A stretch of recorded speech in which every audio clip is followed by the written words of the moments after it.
एक विषय आया है कि हमारे जो सरकारी कर्मचारी हैं उन कर्मचारियों को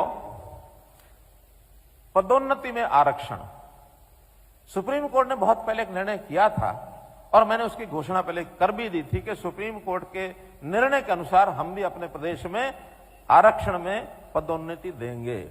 लेकिन कुछ बातें उन्होंने अधूरी छोड़ी थी और उसके बाद हाईकोर्ट में वो केस गया है। अब हाईकोर्ट ने भी निर्णय कर दिया है और हमने अपने एजी साहब से पूछ लिया है कि हम अनुसूचित जाति के लिए एक कोटा अपना तय कर सकते हैं कि इस कोटे के हिसाब से हम पदोन्नति आरक्षण में भी देंगे, तो ये अगले 3 महीने में इसको हम पूरा कर देंगे, ये आपको मैं विश्वास दिला रहा हूं।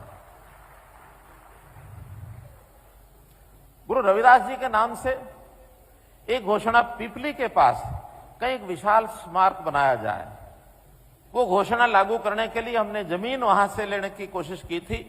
पहले मिल नहीं पाई थी कहीं उचित जगह पर जमीन, अब वो जमीन की पहचान हो गई है। अगले इस वर्ष के अंदर उस जमीन पर और गुरु रविदास जी के नाम से एक बड़ा स्मारक वहां बनाया जाएगा, छात्रावास भी होगा, कॉलेज स्कूल भी होगा। तो उस नाते से गुरु रविदास जी के नाम पर पिपली के पास जो स्थान हमने तय किया है उस पर अगले वर्ष में यह स्मारक बनाया जाएगा।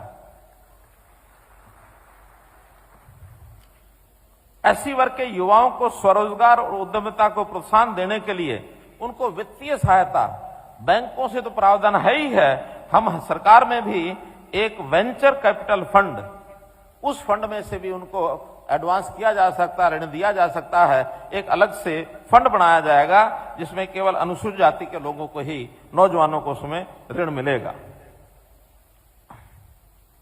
मित्रों, भाइयों बहनों, कौशल रोजगार निगम, इसमें भी विषय आता कि इसमें 20% का आरक्षण किया जाए। लेकिन मैं आपको बताऊं कि ये उन्हीं लोगों के लिए है जो गरीब हैं, 1 लाख से नीचे, 1,80,000 से नीचे, इस स्लैब में से ज्यादा भले ही ये नौकरियां आउटसोर्सिंग की हैं, पक्की नहीं है, फिर भी जिसके पास कोई नौकरी नहीं है उसको कच्ची भी मिल जाए तो उसको अच्छा खासा पैसा और परिवार चलाने के लिए मिल जाता है।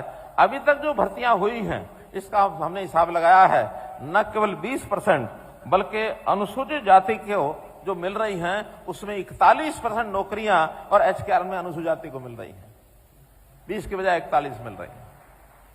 इसलिए जैसे मैंने बताया कि गरीब संख्या अभी अनुसूचित जाति की ज्यादा है। मैं कामना करता हूं कि हम अमीरों की श्रेणी में आए। हमारे अभी लगभग 91,000 ऐसे एम्प्लॉइज सरकारी नौकरी करते हैं, 90,000 लगभग ऐसे हैं जो प्राइवेट नौकरी करते हैं। ये संख्या और कैसे बढ़े, इसमें शिक्षा पर हम जोर देंगे। मुझे एक बात की खुशी है कि हमारी जो आबादी है अनुसूचित जाति की, उसके अंदर पढ़ने वाले बच्चों का प्रतिशत वो लगातार बढ़ रहा है और ये प्रतिशत बच्चों का, जो बच्चे स्कूली शिक्षा ले रहे हैं वो परसेंट 32% है, 32%। और जिस समाज के बच्चे 30% से ज्यादा पढ़ने लग जाएं तो ये मान के चलो कि समाज आगे बढ़ना उसने शुरू किया है। तो आपके बच्चे 32% संख्या में पढ़ाई करते हैं, एक अच्छी बात है, लेकिन इनको ऊंची पढ़ाई, उच्च शिक्षा ये कैसे मिले।